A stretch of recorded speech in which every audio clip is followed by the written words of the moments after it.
Bismillahirrahmanirrahim. Assalamualaikum warahmatullahi wabarakatuh. Alhamdulillahirrabbilalamin. Kita dapat berjumpa kembali dalam pembelajaran Bahasa Indonesia kelas 8. Pada kesempatan pagi ini kita akan melanjutkan bab 4 yaitu indahnya berpuisi pada KD 3.8 memilah unsur-unsur pembangun puisi.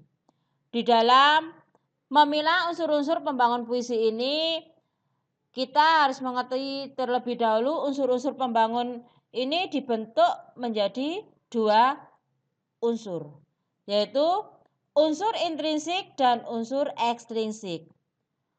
Unsur intrinsik yaitu unsur yang membangun dari dalam karya sastra, sedangkan unsur ekstrinsik unsur yang membangun dari luar karya sastra. Pada pertemuan sebelumnya kita sudah membahas unsur pembangun dari puisi yaitu unsur intrinsik, salah satunya kan dibagi menjadi dua yaitu unsur fisik dan unsur batin. Pada kesempatan pertemuan sebelumnya itu kita sudah membahas tentang unsur fisik. Sedangkan pada unsur batin pada kesempatan kali ini kita lanjutkan. Kita harus mengerti terlebih dahulu unsur batin ini bisa juga disebut hakikat puisi. Hakikat puisi adalah curahan hati yang diungkapkan penyair dalam puisi. Struktur batin dibagi menjadi 1. Tema, 2. Nada, 3. Amanat, dan terakhir yaitu perasaan.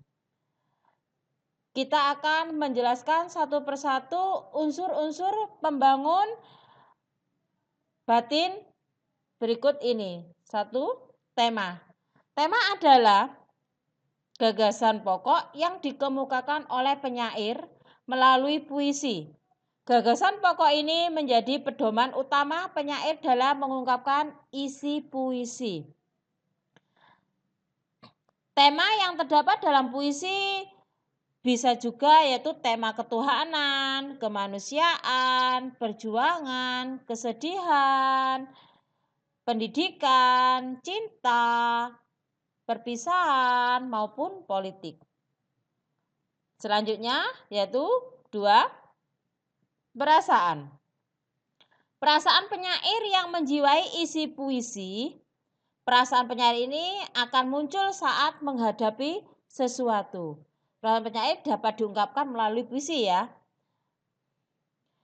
Contohnya perasaan yang menjiwai puisi itu antara lain perasaan gembira, sedih, terharu, ketakutan, putus asa, dan sombong. Unsur yang ketiga yaitu nada. Nada yaitu penyair mengungkapkan sikap tertentu terhadap pembaca. Sikap penyair terhadap pembaca yaitu diungkapkan dalam nada ya.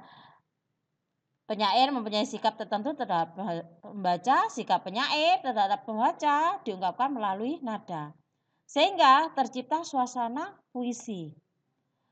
Puisi yang bernada bisa berupa nada protes, menggurui, takut, mengejek, mengimbau, dan bisa memuji. Selanjutnya yaitu unsur batin yang terakhir yaitu unsur amanat. Amanat adalah pesan atau nasihat dalam puisi. Amanat merupakan kesan yang ditangkap pembaca setelah membaca puisi. Amanat ditentukan sendiri oleh pembaca yang berkaitan dengan cara pandang pembaca terhadap suatu objek. Meskipun demikian, amanat tidak dapat lepas dari tema yang dikemukakan penyair. Kalian sudah memahami tentang unsur-unsur pembangun intrinsik. Kita akan melanjutkan unsur ekstrinsik. Unsur ekstrinsik tadi ya sudah saya jelaskan. Unsur ekstrinsik itu unsur yang membangun dari luar karya sastra. Unsur yang membangun dari luar karya sastra ini dibagi menjadi 1. Unsur biografi. Unsur biografi ini yaitu tentang latar belakang riwayat penyair. 2. Unsur nilai. Nilainya itu seperti tentang ekonomi, politik, adat istiadat, dan budaya. 3. Unsur kemasyarakatan, seperti situasi sosial ketika puisi itu dibuat. Kalian sudah mempelajari tentang unsur intrinsik dari struktur batin. Sekarang unsur ekstrinsik, ya. Kita akan lanjutkan dengan bagaimana langkah-langkah menulis puisi. 1. Langkah-langkahnya ya. 1. Menentukan tema. Tema apa yang kalian bahas? Tema apa yang kalian ambil? 2. Menuliskan yang terlintas dalam pikiran sejelas mungkin. Kata-kata apa yang kalian tulis, pokoknya apa yang kalian rasa di pikiran kalian, kata-kata apa langsung tulis aja. 3. Mengembangkan pilihan kata yang sudah dipilih. 4. Menyusun larik-larik puisi menjadi bait dengan memperhatikan rima atau sajak. 5. Memberi judul puisi yang kalian buat. Setelah keempat langkah tersebut, baru kalian membuat judul puisi. Setelah menulis langkah-langkah puisi, setelah pembuatan puisi, kita harus mengetahui bagaimana cara membaca puisi yang bagus. Membaca puisi, di sini membaca puisi termasuk dalam kegiatan yang mengasah daya kreativitas. Di dalam kegiatan tersebut, kalian tidak hanya melisankan puisi secara nyaring, tetapi juga dituntut untuk bisa menyatakan 1. Ekspresi. Apa yang kalian ketahui tentang ekspresi? Ekspresi adalah pengungkapan atau proses menyatakan pandangan air muka yang memperlihatkan perasaan seseorang ketika membaca puisi. Kalian harus dapat mengungkapkan maksud, gagasan, atau perasaan suatu puisi melalui air muka secara tepat. Dibilang air muka berarti itu wajah kita. Bagaimana cara mengekspresikan perasaan yang tertera di puisi tersebut. Misalnya kegembiraan, semangat, harapan. Bagaimana caranya kalian mengekspresikannya? Kedua, yaitu lafal. Lafal adalah bunyi bahasa yang diucapkan seseorang dalam membaca puisi. Kata-kata harus dilafalkan dengan jelas. Jangan sampai kata-katanya pengucapannya tidak jelas ya. Intonasi, yang ketiga yaitu intonasi. Intonasi adalah naik turunnya lagu kalimat.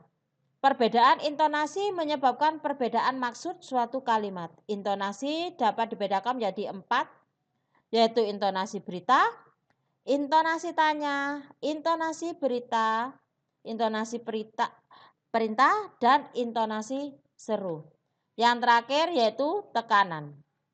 Tekanan berarti kuat lemahnya cara pengungkapan kata atau kalimat. Tekanan berfungsi untuk menegaskan bagian kata yang satu dengan kata yang lain. Dari penjelasan bagaimana cara memilah unsur-unsur pembangun dari unsur intrinsik, unsur ekstrinsik, kemudian bagaimana cara menulis puisi dan membaca puisi,